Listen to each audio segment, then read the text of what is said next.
Find a teenager in India and ask this: who gave India independence?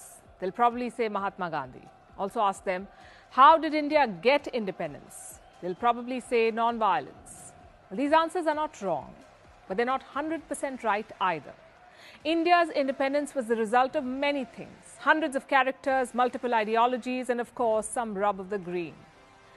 To say non-violence gave us freedom is an oversimplification, one of many in our history. Almost 8 decades have passed since those events, but even today, things are hazy. Many questions remain unanswered. Some questions are too uncomfortable to raise. Doesn't mean we shy away from raising them. Questioning our past is a sign of a mature and evolving democracy. So that's what we are doing, looking at 4 questions from India's independence movement. We know what the history books say. Let's now see what actually happened. Time for a flashback.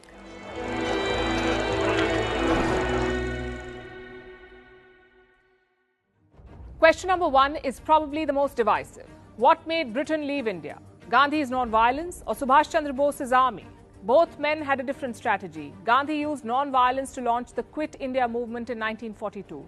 The next year, Bose revived the Indian National Army. The difference was clear. Gandhi asked Britain to quit India. Bose said, "I will make them quit." Who succeeded in the end? Well, in 1944, Gandhi offered Britain a choice. He said, "We will stop the civil disobedience, but on one condition: give us immediate independence." Lord Wavell was the viceroy then. He completely rejected the offer. He said it wasn't even a starting point for a discussion.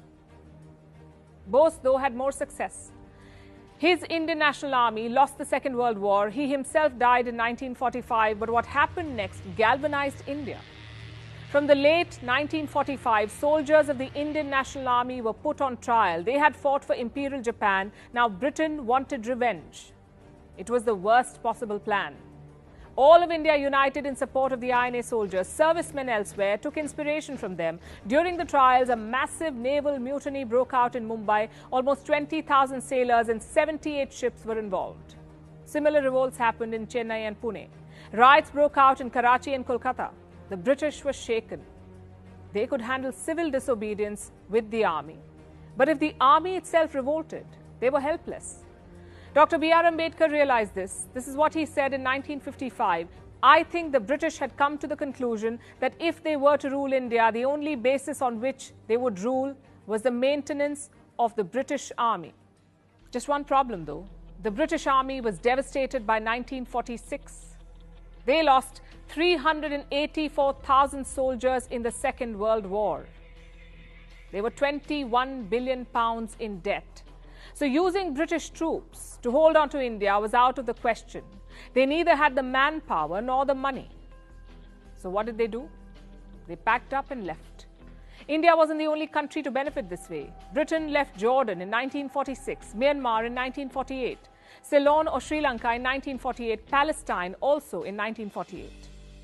So the global trend was decolonization. The only question is, what accelerated it? Clement Attlee was the British Prime Minister during this time. Years later, he talked about why he agreed to independence. He gave many reasons, but the main one was this: the erosion of loyalty among the armed forces. The British could not trust them anymore. So their best option was to leave. Now, full disclosure, Attlee's comments were not made in public. He said what he did during a private chat with Justice P.B. Chakrabarti. He was the acting governor of West Bengal. These comments make one thing clear: Britain did not leave India because they had a change of heart or because non-violence appealed to their conscience. They left because it was not viable anymore. They had no means to control India's 300 million restive population. Now let's move to question number 2. Why did Gandhi oppose Bose's politics?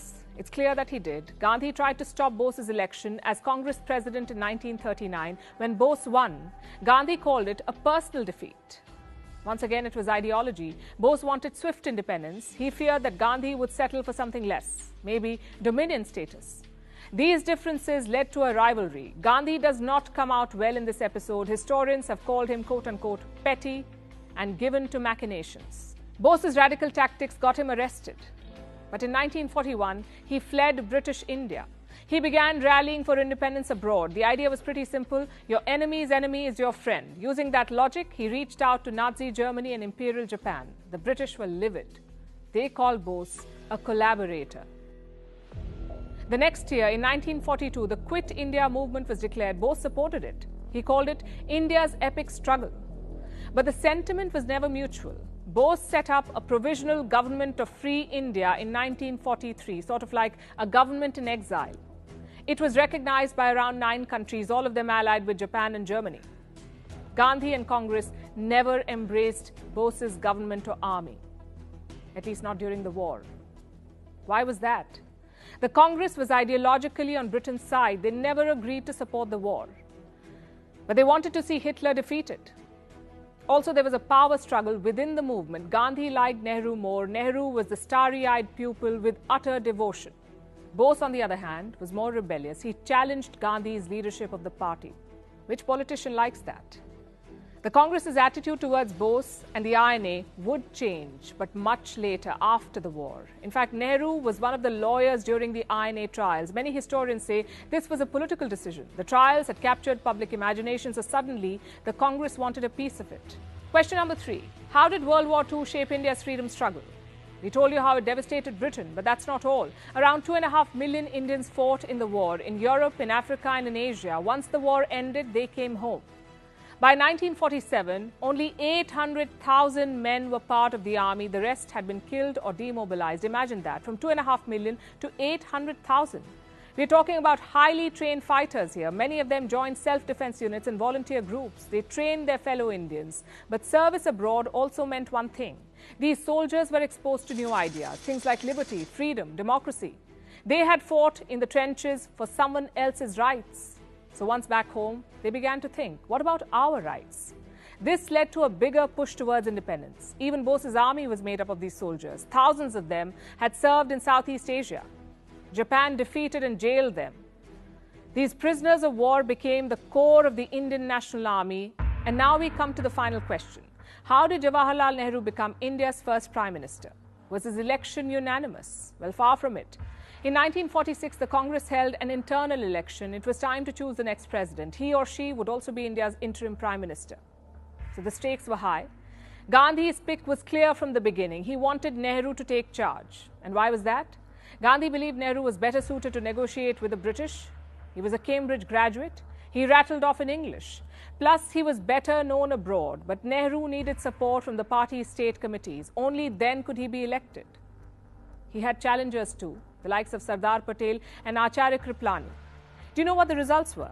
12 out of the 15 state committees nominated Patel, 3 of them abstained. So none of them nominated Jawaharlal Nehru. Gandhi broke this news to his protege. Apparently, there was stunned silence from the other side. Nehru was never going to be number 2. So Gandhi asked Sardar Patel to withdraw from the race.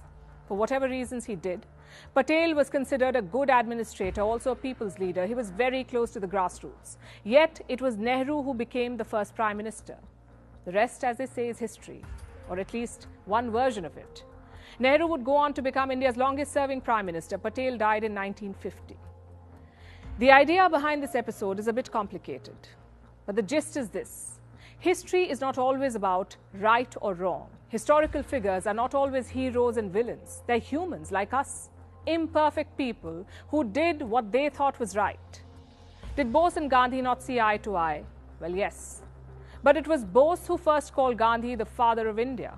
It was Gandhi who called Bose a patriot of patriots. They disagreed on ideology, but one thing united them, their dream of an independent India.